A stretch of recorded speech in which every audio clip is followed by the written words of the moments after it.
Os podcasts do Público têm o patrocínio da Almedina. Visite as livrarias Almedina e abra as portas à cultura e ao conhecimento. Afinal, como dizia um famoso intelectual português, o que não sabemos hoje, saberemos amanhã. Visite-nos também em almedina.net. Le pacifisme et tout ce qu'il recouvre, il est à l'ouest. Et les euromissiles, ils sont à l'est. We shall fight in the hills. We shall never surrender. Não estamos mais isolados. A solidariedade europeia não nos faltará. Diplomatas, um podcast de análise da atualidade internacional com Teresa de Sousa e Carlos Gaspar. Olá a todos, sejam bem-vindos a mais um episódio do Diplomatas, um podcast do Público em parceria com o Instituto Português de Relações Internacionais. Eu sou o António Saraiva Lima e acompanham-me aqui no estúdio de Lisboa a jornalista Teresa de Sousa e o investigador Carlos Gaspar. Olá, boa tarde aos dois. Boa tarde. Nós estamos a gravar ao início da tarde de quinta-feira, dia 30 de janeiro, e vamos começar a nossa conversa lembrando que na segunda-feira se assinalaram os 80 anos da libertação de Auschwitz-Birkenau por soldados da antiga União Soviética na fase final da Segunda Guerra Mundial. Trata-se de um dos maiores campos de concentração da Alemanha nazi, na Polónia, onde terão morrido mais de 1 milhão de pessoas, a grande maioria judeus. Carlos, eu queria começar por si, queria desafiá-lo a comentar um trecho de um texto desta semana da newsletter assinada pela Teresa de Sousa, que aproveito desde já para recomendar a todos os que nos ouvem, chama-se O Mundo de Hoje, subscrevam, vale a pena, e diz a Teresa: a memória tem de ser cultivada, tem de ser ensinada, tem de fazer parte das nossas vidas, tem de fazer parte da nossa capacidade de olhar para o mundo. A memória, nestes tempos de hiperinformação e de desinformação, é o que nos resta para sabermos interpretar o mundo que nos rodeia. Carlos, acha que as comemorações de segunda-feira cumpriram esta missão de olharmos para o passado à luz do presente e lançando o futuro? Julgo que sim, foram cerimónias de uma grande dignidade que sublinharam a importância dos sobreviventes e o testemunho dos sobreviventes e repetiram uma palavra de ordem dos próprios sobreviventes em 1945, que fizeram, não sei bem como, cartaz a dizer nunca mais. É um tema forte que evoca uma frase da Hannah Arendt, na altura em que ela disse que era preciso pôr fim à lei do extermínio, à lei da fuga e adotar a lei do combate, para não voltar a acontecer outra vez os judeus serem perseguidos e exterminados sem combaterem, sem resistirem. Eu li o artigo da Teresa, que é magnífico, mas não chega para compensar a ausência de qualquer sinal político relevante por parte das autoridades portuguesas que tuitaram. Não é um meio apropriado. O Presidente da República fez um pequeno comunicado. Não fez uma cerimónia, não fez uma declaração pública, um gesto. Não. Estas autoridades estão firmemente determinadas a manter Portugal fora da história por tanto tempo quanto possível. Mas porquê? Porquê que acha que isso acontece? É estratégico ou é simplesmente falta de visão? É ao mesmo tempo a velha cultura salazarista de que Portugal está à margem das guerras europeias, da política europeia. Estamos orgulhosamente sós, de certa maneira, também neste domínio. Há também aqui uma dimensão que vale a pena sublinhar, que é uma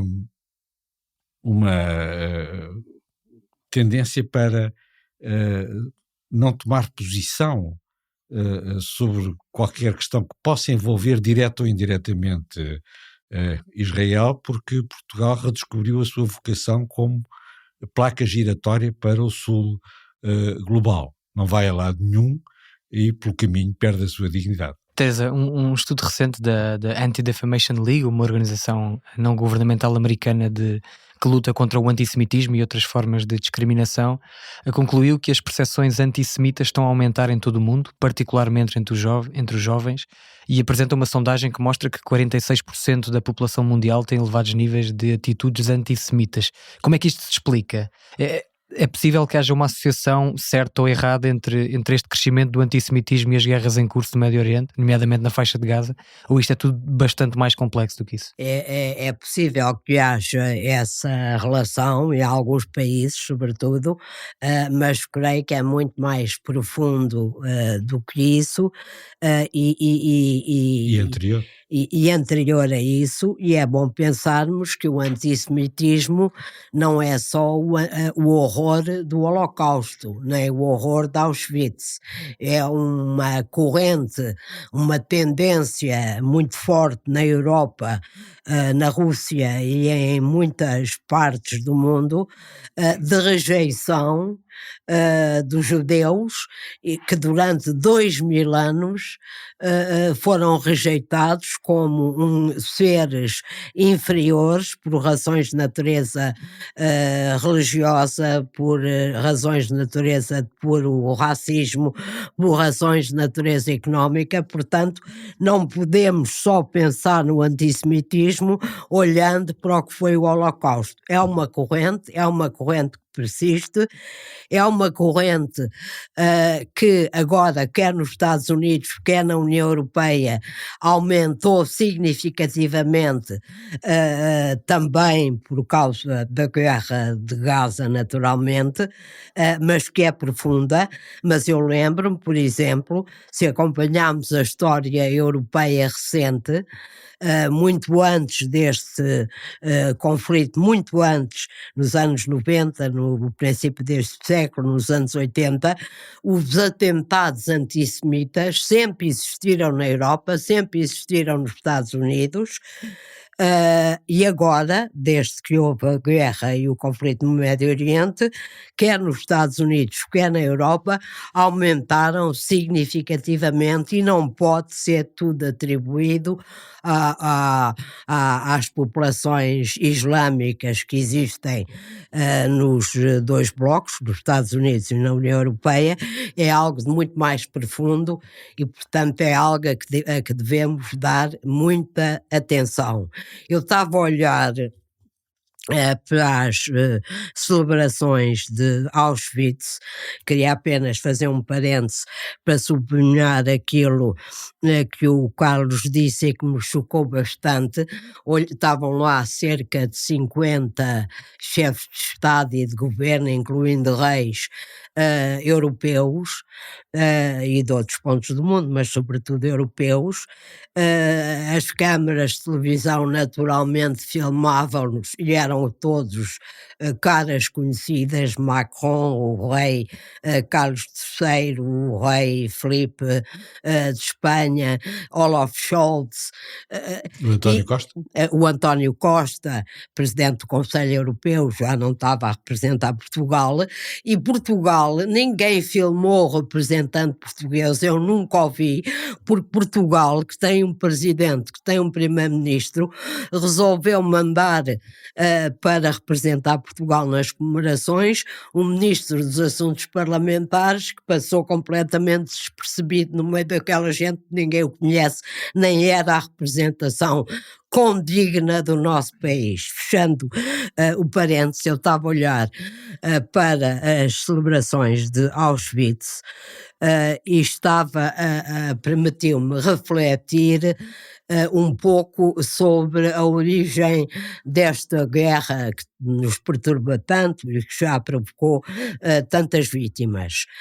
O Estado de Israel foi constituído em 1948, 3 anos depois da libertação de Auschwitz e do fim do Holocausto, com um objetivo único. É a sua identidade. O objetivo era criar aquilo que os ingleses chamam de safe haven, portanto, um lugar onde os judeus pudessem viver sem ser vítimas de ninguém e pudessem defender-se de qualquer atrocidade que lhes lembrasse o passado. Durante 70 anos ou mais, o Estado de Israel nunca foi atacado internamente nos anos 90 e no princípio dos anos 2000, nos anos 80, havia bombistas suicidas que atacaram. Eu lembro-me que estava em Israel em 1991 por causa da Guerra do Golfo e havia uma enorme precaução porque havia muitos atentados suicidas, mas ninguém nunca atacou os judeus dentro do seu território, e isto era uma marca da identidade do Estado de Israel. A ruptura desta realidade acontece no dia 7 de outubro de 2023. É preciso perceber o que é que isto significa na mentalidade, na identidade do Estado de Israel. Não é só um problema de Netanyahu ter desencadeado uma guerra demasiado violenta, não é só um problema de ter sido das motivações do primeiro-ministro israelita não serem as melhores, estar aliado à extrema-direita, etc. É um problema da identidade do Estado de Israel e é preciso que as pessoas percebam, olhando para aquela cerimónia de Auschwitz, o que é que o 7 de outubro significou para Israel e o que é que aconteceu a seguir. É também uma ideia que eu creio que sai desta celebração dos 80 anos da libertação do mais horrível dos campos de extermínio nazis. Deixe-me aproveitar aquilo que está a dizer para passar aqui ao Carlos. Nós estamos em tentar elencar aqui os últimos desenvolvimentos do conflito entre Israel e o Hamas na faixa de Gaza. Nós estamos em pleno cessar-fogo no enclave palestiniano. Já houve 3 trocas de reféns do grupo islamista e de prisioneiros de Israel, a última das quais hoje, quinta-feira. Sabe-se, porém, que 8 dos 33 reféns que vão ser libertados ao abrigo do acordo mediado pelo Qatar estão mortos. Entretanto, a ajuda humanitária voltou a entrar em Gaza, foi permitido o regresso de dezenas de milhares de palestinianos ao norte do território e paralelamente, Israel lançou uma operação contra-terrorista na Cisjordânia, informou que se vai manter indefinidamente no Monte Hermon, no sul da Síria, e temporariamente no sul do Líbano, neste último caso acusando o Hezbollah de não cumprir o cessar-fogo, outro cessar-fogo acordado em novembro. Carlos, como é que tem acompanhado este cessar-fogo que aparenta ser frágil? Temos razões para acreditar que se vai cumprir até ao fim, ou pelo menos até ao final da primeira fase de 42 dias? Desde logo, cada refém que é libertado e está vivo é um milagre.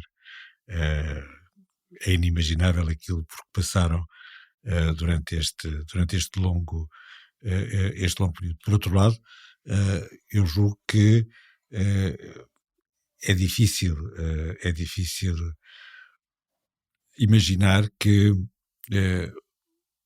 é possível estabilizar a situação em Gaza ou mesmo no sul do Líbano sem que não apenas Israel, mas as potências responsáveis da região intervenham para neutralizar o que resta do Hamas e do Hezbollah. São movimentos que têm uma grande capacidade de resistência. O Hamas está a exibir o seu regresso, é uma força armada à luz do dia em Gaza, que vai continuar a aterrorizar a comunidade palestiniana. O Hezbollah, a mesma coisa, no sul do Líbano, está a regressar, está-se a mostrar outra vez, está a tentar reconstruir a sua ascendência sobre a comunidade xiita no Líbano. São problemas ao mesmo tempo diferentes e ligados entre si, e é importante, se queremos que o cessar-fogo signifique o regresso no mínimo de condições de estabilidade e de dignidade para as comunidades xiitas no sul do Líbano, para as comunidades palestinianas em Gaza, é indispensável definir o que é o dia seguinte. Quem é que vai governar Gaza? Quem é que vai garantir a segurança em Gaza? Quem é que vai garantir a segurança no sul do Líbano? E aqui há um domínio onde a intervenção do Egito, designadamente de outros países, a Jordânia e, no caso do Líbano, eventualmente a França e os Estados Unidos, a intervenção de forças externas é importante para evitar que regressem os conflitos diretos entre Israel e estas milícias pró-iranianas no Líbano e em Gaza. O que se está a passar na Cisjordânia é, ao mesmo tempo, um prolongamento, uma vez que o objetivo destas operações de segurança são redes jihadistas ligadas às redes jihadistas que operam também em Gaza e servem para fazer um pouco o trabalho que a autoridade palestiniana aparentemente não está em condições de fazer, mas mais uma vez é uma situação que potencialmente pode correr mal. A manutenção de posições nos montes Golan, o avanço para a ocupação do Monte Hebron, é previsível, não há um Estado na Síria. É importante proteger as fronteiras, isso é verdade, quer para o Líbano, que usa as milícias druzas para fechar a fronteira, para controlar a fronteira com a Síria, quer para Israel, quer para a Turquia ao norte. Há uma situação indefinida na Síria, independentemente do que se passa em Damasco. Teresa, há pouco falou de Netanyahu e do seu governo. Foi entretanto confirmado que o primeiro-ministro de Israel se vai encontrar com Donald Trump em Washington na próxima semana. Será, aliás, o primeiro líder estrangeiro a ser recebido pelo novo presidente norte-americano. Trump defendeu recentemente que os palestinianos deviam ser retirados da faixa de Gaza, enviados para o Egito e para a Jordânia, e disse que era preciso, e estou a citar, limpar o enclave, em linha, aliás, com a facção de extrema-direita do governo de Israel. Como é que a Teresa olha para esta aliança entre Trump e Netanyahu, e que papel é que acha que o líder americano vai querer desempenhar no futuro, a curto prazo, de Gaza e da região alargada do Médio Oriente? Em relação à visita de Netanyahu à Casa Branca e à honra que Trump lhe dá de ser o primeiro chefe de Estado e de governo, ou de governo inédito que recebe, eu também a olharia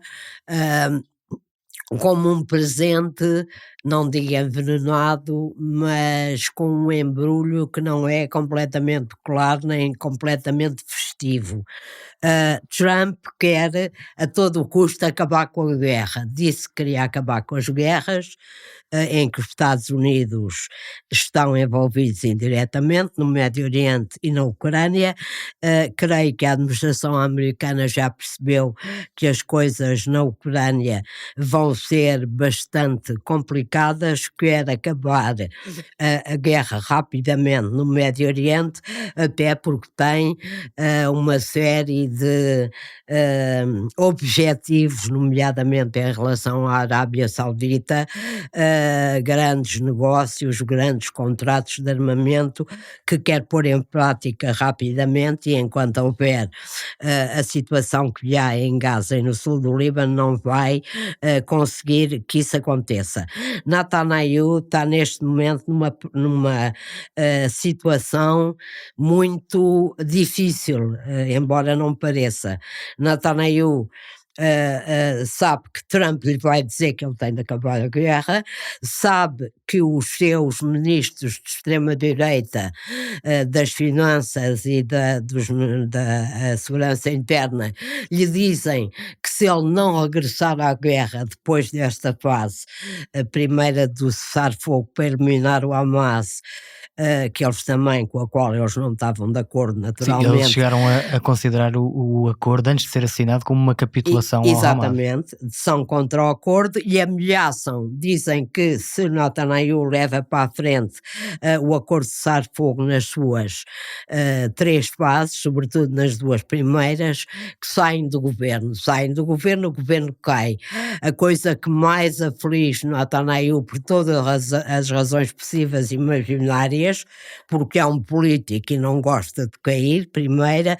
Segundo, porque sabe que a sua queda provoca eleições e há alta probabilidade de perder as eleições. Se ele perder as eleições, passa a ser um cidadão normal que vai ter de enfrentar a justiça, e nada disto é uma coisa que agrade naturalmente a Netanyahu. Nós sabemos que Netanyahu é um sobrevivente, já superou enormes crises e muitas situações em que o consideravam politicamente morto. A situação agora não é fácil para ele, até porque quando o cessar-fogo ganhar alguma raiz e o cessar-fogo foi saudado pela maioria dos israelitas, sobretudo, naturalmente, estão cansados e querem os reféns de volta a casa,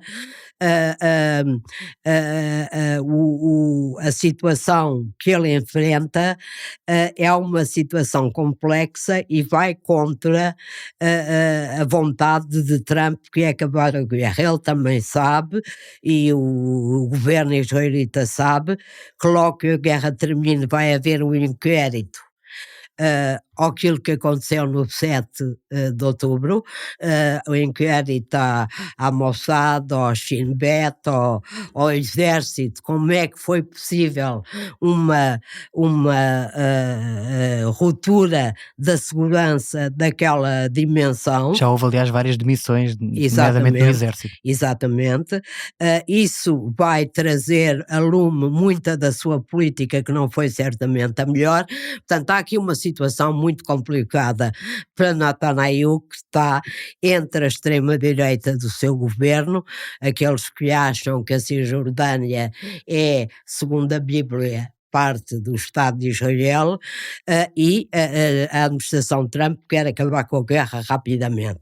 Portanto, os próximos tempos não serão fáceis e é difícil de prever o que vai acontecer na segunda fase, que é a parte que me parece mais arriscada neste momento, quando as tropas de Israel, da IDF, tiverem de sair do território de Gaza. Aí põe-se a questão que o Carlos já pôs. É óbvio que o Hamas, enquanto organização terrorista, não pode continuar a mandar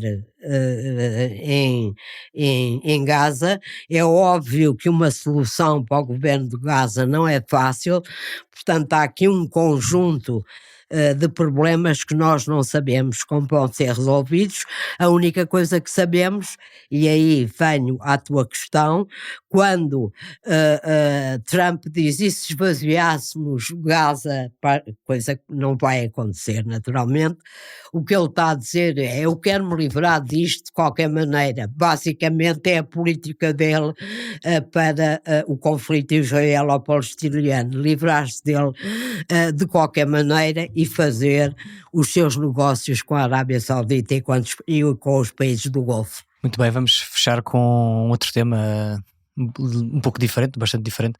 Marco Rutte, secretário-geral da NATO, esteve esta semana em Lisboa, também em Madrid, para visitar 2 dos aliados que continuam longe de cumprir a meta de investimento de 2% do PIB em defesa, numa altura em que se fala na necessidade de aumentar essa meta para 3% ou mesmo para 5% do PIB. O primeiro-ministro Luís Montenegro prometeu antecipar para 2029 a chegada de Portugal aos 2%. Carlos, como é que comenta essa possibilidade e o que é que assinala da visita de Rutte a Portugal?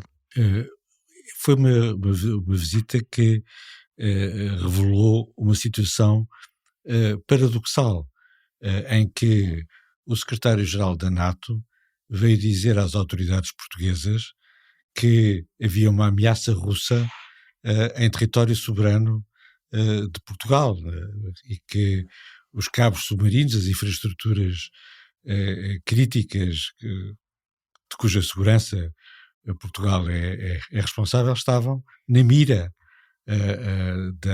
da Rússia, um Estado que está em guerra contra a Ucrânia e que se considera em guerra contra a NATO, uma organização da qual Portugal faz parte. Num mundo normal, teria sido o Presidente da República e o Primeiro-Ministro portugueses que teriam dito ao Secretário-Geral da NATO que havia uma ameaça russa nas costas portuguesas. Foi o contrário que aconteceu. Aparentemente as autoridades portuguesas consideraram as posições de Marco Rutte alarmistas, mas isso não quer dizer que não tenham percebido que as posições de Marco Rutte, que fez uma declaração pública em Portugal e não em Madrid, e não em Espanha, mas quis fazer esta declaração, uma declaração muito clara, muito precisa, em Lisboa, perceberam que a posição do secretário-geral da NATO era um aviso e não um alerta a Portugal. E o aviso é que se Portugal não é capaz de garantir, e efetivamente nas condições atuais não tem condições para garantir a segurança das infraestruturas críticas que são uma prioridade na guerra híbrida da Rússia contra a NATO, então é possível que a NATO envie forças da NATO para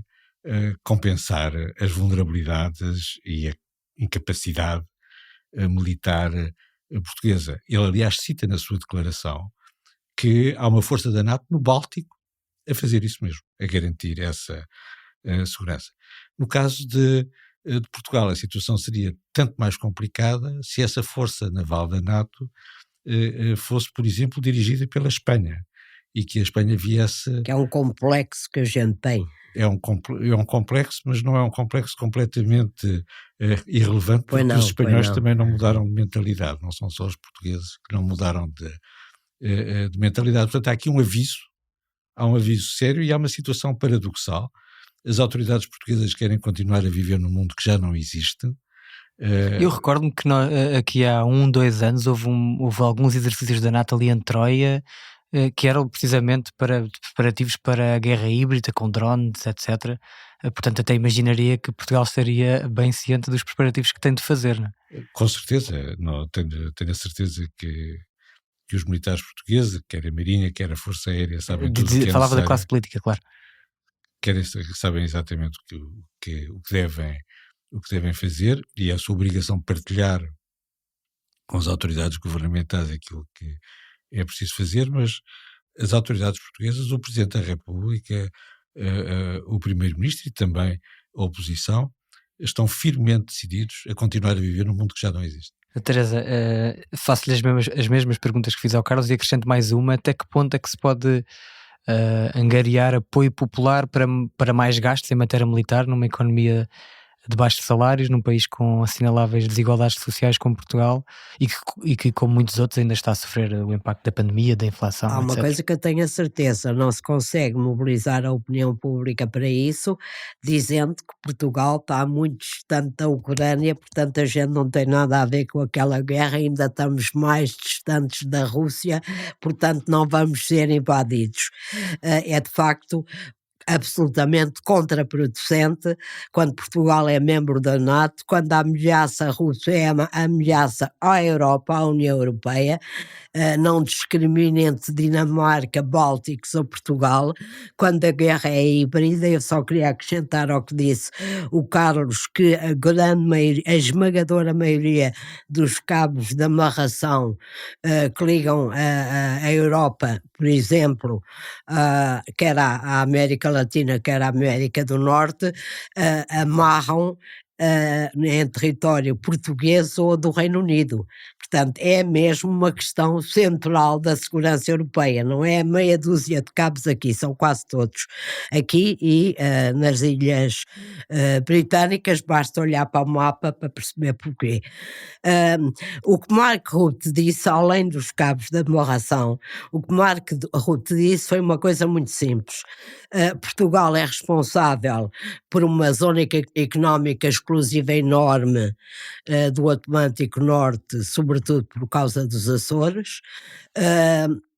Nessa zona atravessam diariamente navios russos, disfarçados ou apresentando-se tal como são, alguns com outras bandeiras.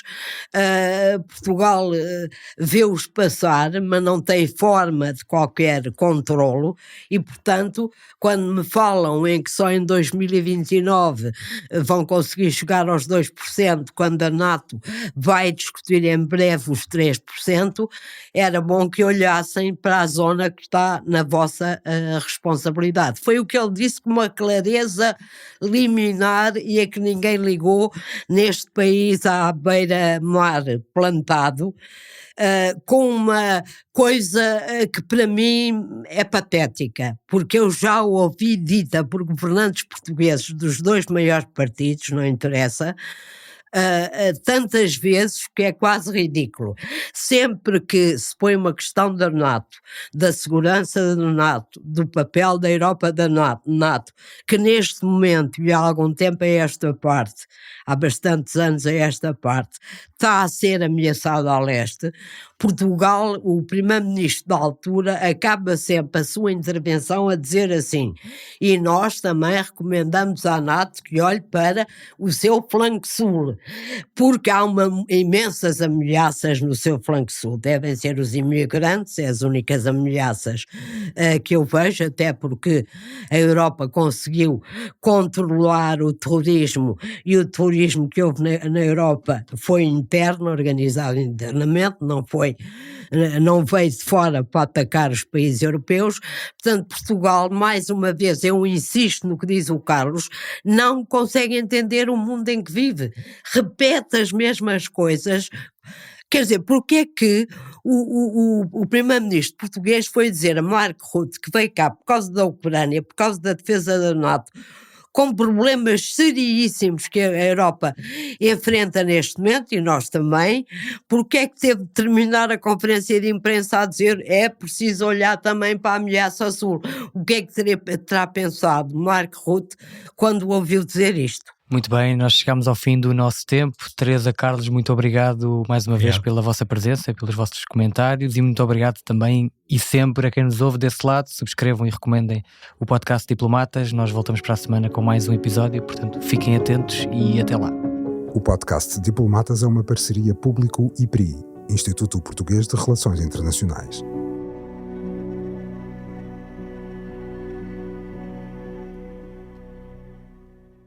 O público fica no ouvido.